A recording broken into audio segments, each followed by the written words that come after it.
Broadcasting from the Symphony Studios in Marietta, Georgia, it's time for the Technology Harmony Podcast, brought to you by Symphony Technology Solutions. Tune in every week as we spotlight the very best minds in our industry. Now here are your hosts. Hi, everyone, and welcome to the 18th episode of the Technology Harmony Podcast, brought to you by Symphony Technology Solutions. I am one of your hosts, Katie Galley, and as always, I am joined today by my co-host, Trey Gaskins. How are you doing, Trey? Katie, I'm doing great. Good to see you today. Yeah, you too. Anything new in your world? Anything fun going on? Oh, God, what's going on fun? I celebrated my 31st anniversary yesterday. So, really? Congratulations. Yeah, 31 blissful years. So, are you guys doing anything fun for it? So I had we are next weekend. So mildly delayed fun at a new Atlanta restaurant. So awesome. Well, that's really exciting. Yeah. Well, cool. Yeah. Congrats. And today too, we're going to have a fun conversation because with us in our Symphony studio for this 18th episode, we have with us the Chief Development Officer at SVN International Corporation, Solomon Poretsky. How are you doing, Solomon? Wonderful. How are you doing, Katie? How are you doing, Trey? Doing great. Great. Yeah. Thanks so much, Solomon, for joining us. We're really excited to dive in and learn more about you and SVN today. Thank you. I appreciate the opportunity. I appreciate your time. We'll have some fun. Yeah, we will. So Solomon, to kick us off, can you tell us a little bit about your professional journey and how you got the job that you have today? Well, it's funny. I'm both a very normal commercial real estate person and a very weird commercial real estate person. So I say that because like most people of my vintage, and I'm firmly Gen X, although I don't like Nirvana, I have no commercial real estate background when I got into it. I had no training in it. I had no idea that I was going to do it. So that's what's kind of normal. What's weird is I actually come from the tech world. So my first web design job was in 1995, and I've administered Unix systems. I've worked with SQL databases. I've written Perl and PHP and JavaScript code. So I did that for a long time, and doing tech made me realize I really hated doing tech, and I loved doing sales. So I actually got into commercial real estate, believe it or not, because I saw an ad in the print classifieds in a newspaper on a Saturday morning that said, sales, commercial real estate, training provided. And I still remember the number. It was 916-677-4100. And I called, and I literally had never sold anything. It was a city I wasn't from. And I built a commercial real estate brokerage business selling B and C class, garden office, and a little bit of light industrial in Sacramento. And then I went from that. I got into management for what's now a publicly traded firm. I moved to Minneapolis to open their office from scratch. Spent years doing that, went into consulting, and about 6.5 years ago now, I joined SVN in my current role, where I have the privilege of taking what I've learned over all my time in real estate and sharing it with our offices and to the extent I can with the industry as a whole. Wow. And so back when you saw and you wanted to get into sales and you saw that ad in the classifieds to get into commercial real estate, when you started, what was it about commercial real estate then that really kind of excited you? So I'll tell you a funny thing, and I will freely admit, when I was 28, unemployed, and just kind of not knowing what to do, I was very money motivated. And I came home and I told my wife, I was like, honey, there's this ad here and it's commercial real estate. And the two things I wouldn't do is I wouldn't cold call and I wouldn't work commission only, by the way, when I got into sales. And I said, and they want me to cold call, they want me to work commission only. And my wife, who is every good decision I've made has been because of her over the last almost 20 years of marriage now. She said, I know a guy who was a property manager who owned real estate and he made a lot of money. And I'm like, well, how much money did he make? And she said, well, his kids keep wrecking Ferraris. And I was like, maybe I should get into this industry. and years later, I found out that my family generations ago had been a commercial real estate owner in Boston. So I guess it was in my blood, and I just love it. It's, it's the fact that when I drive down the street here where I live, I see buildings that I played a role in helping the brokers who sold them. And what we do, because you're into building services building, I like to tell people when I train them, from the time you're born to the time you die, if it doesn't happen to you in your house, it happens to you in a piece of commercial real estate. Everything we do happens in commercial real estate. And that's pretty cool to get to be a part of that. Wow. So Solomon, for people that might not know SVN, tell us about what's unique about SVN and how might they know you or know SVN. So you may know us. We are one of the largest commercial real estate firms in America, and we're growing our footprint globally. We do sales, leasings. We're full service. We touch every asset class. One of the things that makes us, there are two things that make us unique. One is we have unparalleled geographic reach within the United States. There is no commercial real estate firm that has more offices in more cities than SVN. So, of course, we're in Atlanta. We're also in Gainesville. We're also in Augusta. We're also in Savannah, and we have consistent quality of execution across all those markets. So that's one thing that really drives us. And as a guy who's chosen to live in a secondary city, I'm really passionate about taking good care of the 18-hour cities in America and the emerging markets. The other thing that's really unique about us is we are driven by a culture that we say we create amazing benefits with our clients, colleagues, and communities. And I think it was Peter Drucker who said that, culture eats goals for breakfast. We're driven by a culture where what can we do together with our clients and with our colleagues, even if they're our competition, and for our community as a whole to drive better outcomes. So it's a different culture, but you're probably seeing our orange and blue signs in your hometown communities across America. I love Peter Drucker. I learned about him in college, and we read his Management by Objectives book. So that was always one of my favorite books. So it's a good plug. It really is, and I'm a big believer in John Doerr. Business books. You just take 10-year-old ideas and you recycle them and you put a new cover on them and you sell a bunch of books. That's really we talk a lot about OKRs. You said that's the John Doerr model that you see in tech companies. Bono's a big proponent of it. You set what you want to do, 3 things you measure, and then that can go down the chain. Mm-hmm. And so Solomon, now, as of course you grew from sales and now into this Chief Development Officer role. So what do you do specifically in that role for SVN? Well, I'll tell you, I'm the luckiest guy on earth because I have the best job on earth. I like to say that I'm like Santa Claus, only I don't have a red suit, I don't have a beard, and I'm Jewish. And I say that because what I get to do at SVN is I get to help everyone at the company get better at what they do so they can make their dreams come true. So anything that we do to support either our offices, and my real passion is working with the people who run brokerage offices to help them run a better brokerage office. That's I work with a team to help them get better, and then we don't call our brokers, we call them advisors, because we believe if you're just doing transactions, you're obsolete. You've got to be a true partner to the client and advise them, and if you do that, someday the transaction will come. So I'm also responsible to work with our team to help our advisors produce more.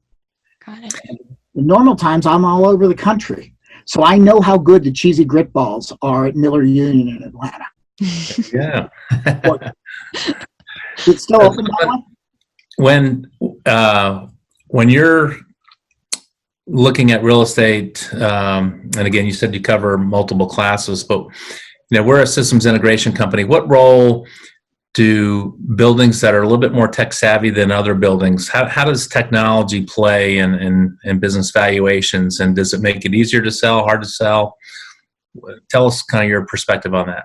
Well, I think there's really 3 factors to that. And I'll give them to you in declining order of importance. One, it just looks good to have that technology. It makes, all things being equal, owners would much rather have a more technologically advanced building because it's just the right thing to have.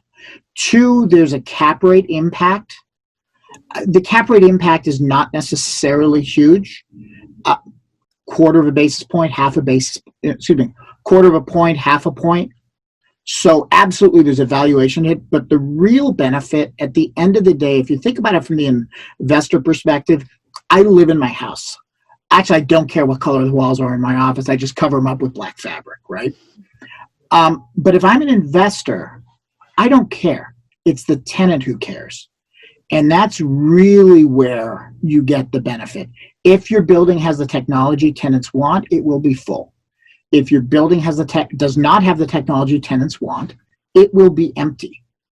And by the way, that was true going into COVID. Don't forget, in a good market, 10% of offices are vacant. In a good market. You really can't afford to not be competitive. Retail vacancy was up and is going up post-COVID. Obviously, we're going to be living with some increased vacancy across the board for a while.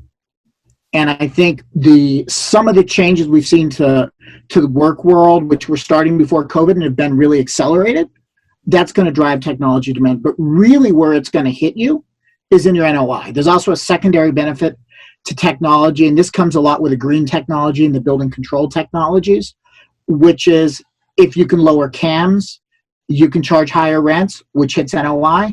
And if you're a full service building, then you benefit from the lower OPEX, which hits NOI, which hits valuation.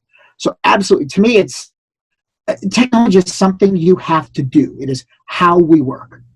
Period, full stop. Buildings need it, those that don't. The speed of functional obsolescence, that's happening a lot faster now. And that's a reality of the world. So are there any particular technologies that jump out at you as building automation's been around for a while, but are there some like nuances to technology that jump out at you that's in the last, call it 3 to 5 years that is presented itself that's a little bit newer than other things? I would really argue, and I say this because it's funny, our headquarters has a problem with this, so when I'm in Boston at HQ, I live this. I don't remember people thinking about cell phone reception in offices 5 years ago. Right? 5 years ago, they cared about bandwidth. Right. 5 years ago, no one really talked about it. Today, if you do not have good cell phone service in your office, and this was true in February, but it's twice as true now as people return to work and are more addicted to their mobile devices, not for fun, but for work. Sure. Good wireless, absolutely crucial in the office. The other technologies that we're starting to see really get more important. I wired my house for Internet of Things 3-4 years ago, and it was cool, but who really cared in the scheme of things? It's just a neat trick to turn the lights up or down with my cell phone. IoT in industrial, in many ways, it is revolutionizing, right? The fact that you have self-tracking pallets for inventory management is brilliant. IoT for scheduling, IoT for efficiency. And if we remain worried, the impact IoT with contact tracing and management of traffic, not just for efficient use of the building, but for safety, is huge. I don't think we really understand the implications of all of that yet and how cool it's going to be. It's at the pundit phase, but it's not in the, the way people get that smile on their face when they hit the accelerator pedal in a Tesla and they realize, hey, it really is cool to go that fast. I can't hear anything, but it's cool to go fast. Yeah. I'm a manual transmission guy. So I really think it's IoT. And again, wireless reception is so huge, and it's not just Wi-Fi anymore. Right. Well, Solomon, can you specifically dive into within the commercial real estate space and with the speaking with technology, how you've seen COVID in the last couple of months specifically impact commercial real estate? So again, remember, I have the broker's perspective. So I'll try to get in the other side. But it's funny, the biggest impact to commercial real estate is before COVID. Here's what would have happened. I'm in or around Atlanta 3 or 4 times a year, somewhere where I can get to Atlanta or I can take Delta and change planes in Atlanta, and we would have just gotten in a room. Right. So the rapid adoption of video and virtual presence technology, amazing. And we are our industry on the brokerage side is very, very, we don't like technology because we're afraid of disintermediation. Because again, if you do transactions, you're obsolete. If you're an advisor, technology helps you. So that's been the shift for us. The big changes that we're seeing come as a result of technology to offices is one, IoT is becoming more important. Just building control system issues. No one wants to touch door handles. That seems dumb, but really to make that work, we need sensors, we need wiring in place. That's complicated. The other one, and I'm really hearing this also from our managing directors who are not only brokers but also tenants. There's a huge issue with elevators, right? And we know the safety issue because I've been in like 3 elevators in 6 months. I took my kids to an Embassy Suites to socially distance swim, and I've been to IKEA. And I don't want to, and I'm not a health nut, I'm not paranoid, I'm responsible. But do you all want to get in an elevator with strangers? Maybe. Yeah, not really. Yeah. And I know different parts of the country are less worried than more and less worried, but man, I don't like being in an elevator with strangers in general. Most of us don't. Now there's technology solutions to that. I read this great article about these new systems that track you on your cell phone and it becomes a dispatch elevator. So they can turn it into a dispatch elevator. It senses you. It gets the elevator there to minimize waiting time. Because if you can only put 3 people in an elevator, how are we all going to get to work in the morning if we're in a 40-story high-rise building? I think the math is it takes 2.5 hours to get people to work in the morning with social distancing, just for elevator capacity. It's some crazy number like that. So we're already seeing technology getting installed in some buildings to make elevators work better. And again, that's a trend that started before COVID. I know our headquarters has dispatch elevators, but that's going to get taken to the next level. Right. What about in the corporate arena, the open offices? That seems to have been kind of the rage versus, cubes, which kind of separate people automatically. What are you seeing happening there? So, again, another interesting thing. The backlash against the open office started a few years ago because what we realized is it was making us unhappy, uncollaborative, and sick more often. All of a sudden, COVID hits, and we're like, wait, it might theoretically kill us too. So it's funny. We really panicked, right? Because we were like, oh my God, no one's going to go back to work. What's happened is there's been a rapid movement to de-densification, right? So you're seeing whether it's WeWork, who has other challenges, of course, but right, in a lot of their markets, they're just literally blocking out half their desks to space people out. So you go in and there may be tape over a desk or the chair is gone. You're seeing a lot of companies who have that really open floor plan trading desk feel. They're doing the same thing. So it's funny. I don't think we're going to go back to a 1950s rabbit warren of private offices for a bunch of reasons. The guidance that we're giving our offices, because we advise them on office design, we've always been a big advocate of half-height cubes with glass toppers, for instance, right? Because that way you get some of the benefits of an open plan, but you also get some privacy, which is important psychologically for people. Now what we're telling them is quarter-height cubes with glass toppers and make the glass taller. So, and we're hearing this from our clients that they are spacing things out. They are putting dividers back in offices. And again, I think if you don't do it, people won't come back to work. And by the way, don't we all want a little bit of privacy at work anyways? I mean, right. Sometimes we got to call our moms, right? Sometimes we have to, I remember talking with a client in a cube, and the broker on the other side of the deal is across the cube wall from me. That's a little awkward. Right. So my gut sense is what we're going to see is because offices get a little bit less open or people get more spaced out, we will probably see a decrease in density of 15 to 20%. So if you had 150 square feet per person, you're going to go to somewhere around 170, 180 in an office. Right. Really, when you think about 6 feet around you is not that much space because the other person has 6 feet, so it's really 3 feet. So we do see that change occurring, and that's already happening. By the way, this is a good change regardless of COVID because we know the open office really doesn't work. It doesn't create collaboration. It kills collaboration because we all need, Katie, I don't know whose headphones are bigger, but we all need to work in an open office. That's just reality. How about down the road? What would you like to see technology-wise that maybe doesn't exist today or is not prevalent that you think would be a game changer in the future if you put your futurist hat on?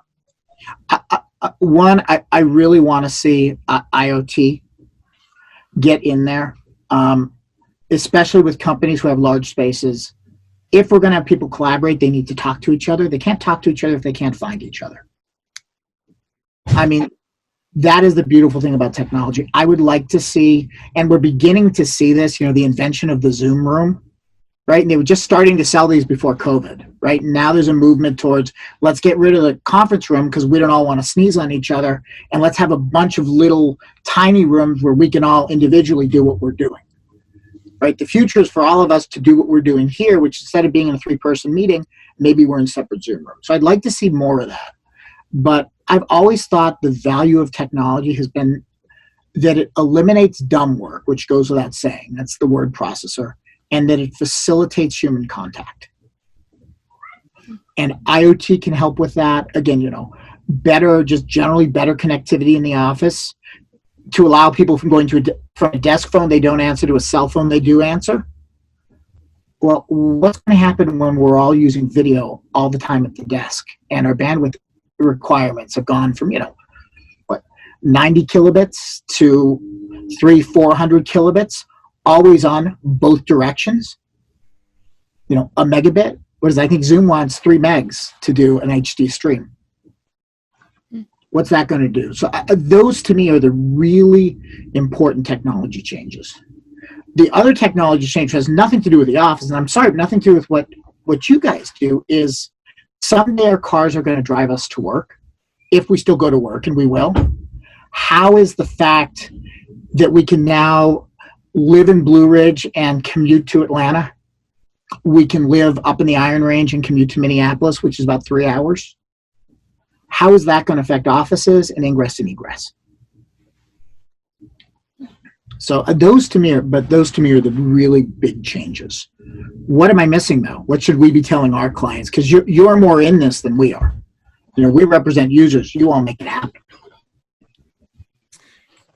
We're I guess what we're seeing is UVC lighting. For example, that the air as it's being recycled, or there's areas where there's special lighting that can go in place that can kill 99.9% of the viruses within 1 hour. There's robots that can go from room to room to room and light up that room, and unless you're behind a shadow, it's going to kill everything virus-wise that it sees. But it's hard to say. Is COVID, if there's a vaccine that comes out, is UVC lighting going to be as important, a year from today? Kind of who knows. But I do think, and you touched on it, contactless elements, as you get physically near something, that it can recognize you, facial recognition, which was super hot. And then all of a sudden lately, people in the Minneapolis area don't like facial recognition all of a sudden, right? Please put that on hold for a year. Yep. But if it can recognize you, or you've got, again, you're a Bluetooth phone, you get within the proximity that says, you're the right person that we want to let in. You don't have to touch anything. The door opens up for you. It verifies you, maybe with some other technologies as well, to make sure that the right people are getting in the door. People are keeping the right distances. There's cameras that can look at your temperature. At our office, we ask people to take the temperature themselves. Yep. But if a camera did it, and maybe it pulls somebody aside and says, hey, it looks like Solomon might have a little bit of a fever over there, before he gets too far in the office, let's have him talk to security and let's do a double check real quick. And that's a pretty painless way to separate people that might have the COVID, for example. So I think a lot of these technologies are going to last, because I don't know about you, but I don't like getting sick. And especially open floor plan offices. I mean, I ran an office, and one person would get a cold or get a flu, and within a month, 20 other people have gotten sick. So I think a lot of these I know we're thinking about COVID and our mind is COVID, but what I also know is this will end. Now there'll be something else. There probably won't be 100 years for it to happen again, but this will end. But we're going to realize, I don't know you all, but usually I get some sort of bug over the summer because I have little kids. I've been healthier than I've been and on planes constantly. I've been so healthy this last 5.5 months. And I'm thankful for that, but maybe being more careful, maybe disinfecting spaces is a good idea that will last. Sure.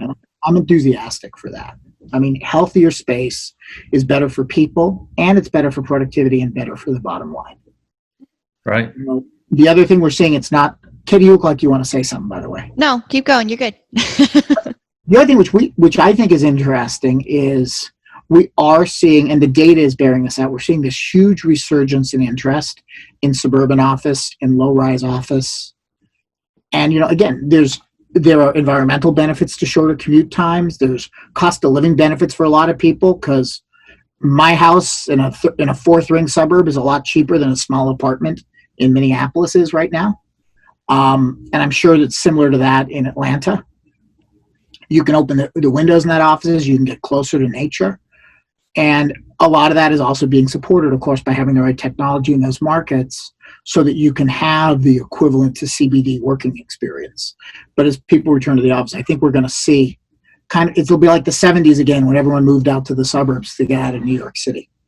Right. And the pendulum keeps swinging, and that keeps all of us busy. And that's why I lived in North New Jersey. So.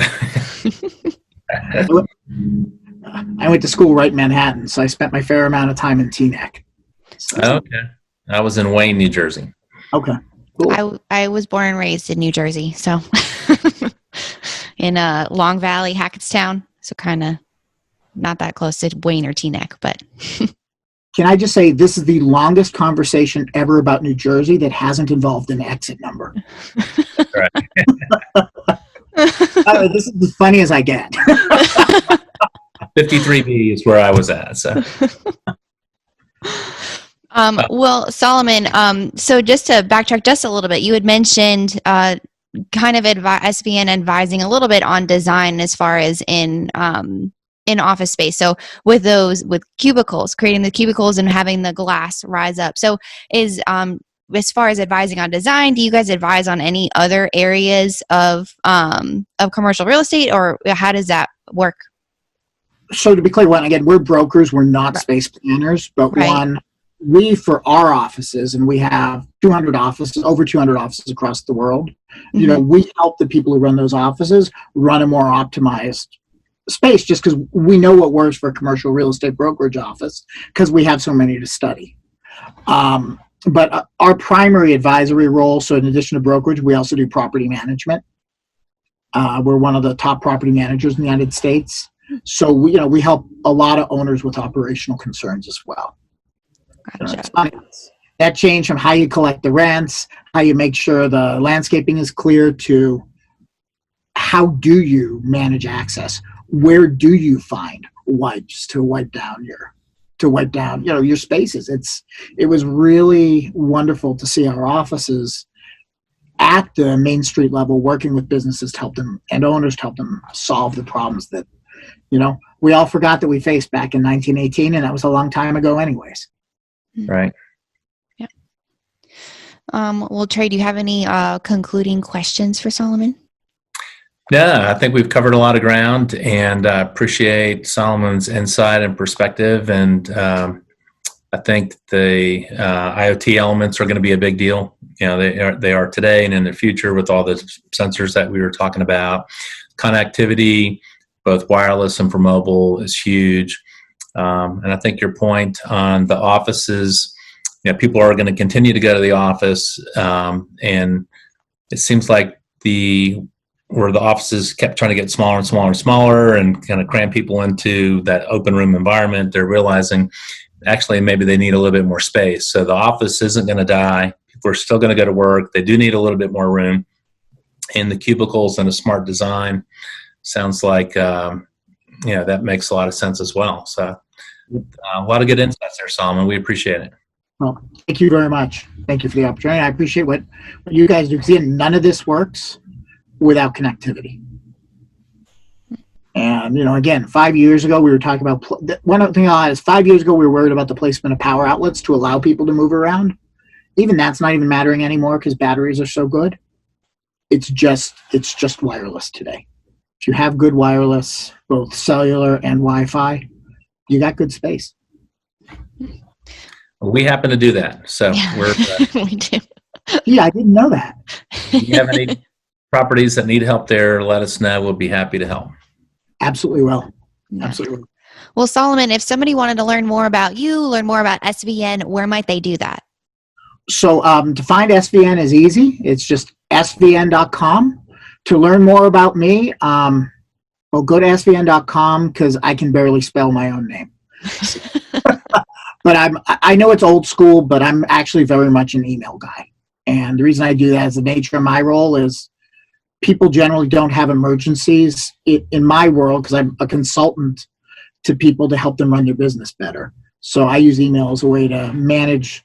One of the challenges of the open floor plan of the wireless world is we've all got to manage interruptions. And I know for me, email lets me control my time. And then I end up on a GoToMeeting or a Zoom call, which is where we should all be.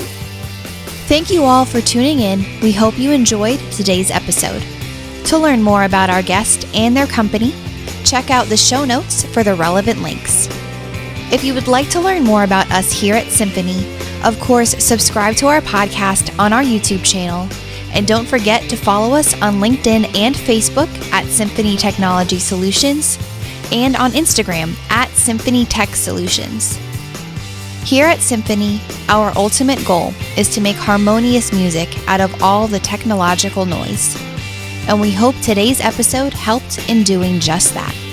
See you next time.